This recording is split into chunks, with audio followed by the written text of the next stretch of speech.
नमस्कार, मैं बनवारीलाल कुशवाहा और आप देख रहे हैं C20 न्यूज़। देखते हैं आज की कुछ खास खबरें।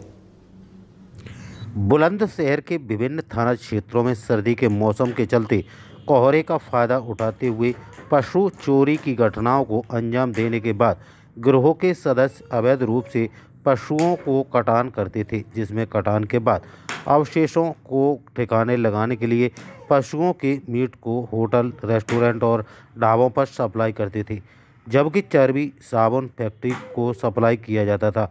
जिसके बाद पुलिस को पता चला तो साबुन फैक्ट्री को भी तत्काल प्रभाव से मजिस्ट्रेट की टीम ने सील कर दिया।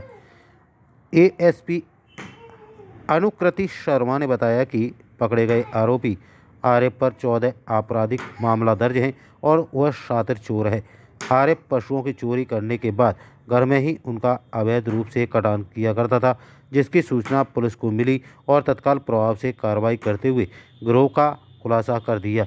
दर्जनों से अधिक जिंदा पशु बरामद हुए हैं। तो देखते रहिए हमारे संवाददाता युवराज डॉक्टर केशव आचार्य गोस्वामी कातन पचौरी की एक खास रिपोर्ट। और अवैध कटान का खुलासा किया गया, क्या पूरा मामला है, क्या इसका प्रोफाइल है? मुखबिर से सूचना मिली थी कोतवाली नगर पुलिस को, तो वहाँ पर कुछ अवैध कटान नदी के किनारे या उसके आसपास हो रहे हैं। सूचना पर पुलिस टीम मौके पर गई, तो वहाँ पर तमाम कटान पाई गई, जिसमें भैंसें थी, उनके बच्चे थे, जिसको कटरा कटरी यहाँ पर कहते हैं। कई कटान कटे हुए रूप में भी पाए गए और वहाँ पर तमाम उनकी जो स्किन थी उसको रखा गया था, उनको प्रोसेसिंग करने के लिए भी वहाँ पर व्यवस्था थी, नमक वगैरह भी रखा गया था। इसके अतिरिक्त कुछ जिंदा पशु भी पकड़े गए थे, जिसमें से 9 भैंसें थीं, 8 कटिया थी, 8 कटरे थे।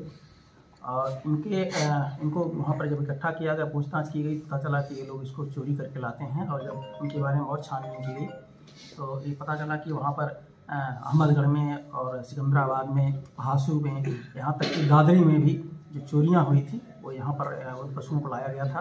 उन लोगों को सूचना दी गई, वो लोग आए और अपने पशुओं की पहचान किए और उनको उनकी सुपुर्दी में दिया गया। वहाँ से मौके से आरिफ नामक एक व्यक्ति पकड़ा गया था। अन्य लोग जो थे वो फरार हो गए हैं, उनके विरुद्ध अभियोग पंजीकृत कर लिया गया है।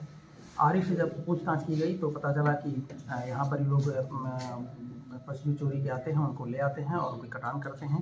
लोकल सप्लाई करने की बात अभी उसने स्वीकार की है, वो बाहर भी सप्लाई कहीं करता था नहीं करता था, इस पर छानबीन की जा रही है। इसके अतिरिक्त वहाँ पर एक सूचना ये भी आई थी कि वहाँ पर जो पशुओं की चर्बी है उसको वहाँ पर निकाला जाता है, उससे जो उसको प्रोसेस किया जाता है। प्रोसेस करने के बाद उसे साबुन की फैक्ट्रीज में या अन्य जगहों पर उसको इस्तेमाल हेतु भेजा जाता है। इस सूचना पर उससे दुकानों को चिन्हित कराया गया है। उसकी दुकान चिन्हित करने में अगले दिन पुलिस और ड्रग इंस्पेक्टर और मजिस्ट्रेट द्वारा छापा डाला गया, तो वहाँ पर पता लगा कि उनके द्वारा अवैध रूप से उस चर्बी का साबुन में इस्तेमाल किया जा रहा था। उस आधार पर अभियोग पंजीकृत कर लिया गया है और उनकी गिरफ्तारी भी कर ली गई है। ड्रग इंस्पेक्टर और जो मजिस्ट्रेट हैं उनकी जो अपनी कार्रवाई वो लोग अपनी अलग से कर रहे हैं कार्रवाई। कुछ और भी इनपुट हमारे पास हैं जहाँ पर इनके द्वारा चर्बी का को दिया जाता था, बेचा जाता था और उनका अवैध इस्तेमाल की सूचना है। उस संदर्भ में हम लोग छानबीन कर रहे हैं और आगे कार्रवाई कर रहे हैं। सर किस रेट में बेचते थे? कोई बड़ा नेक्सस हो सकता है इसके पीछे?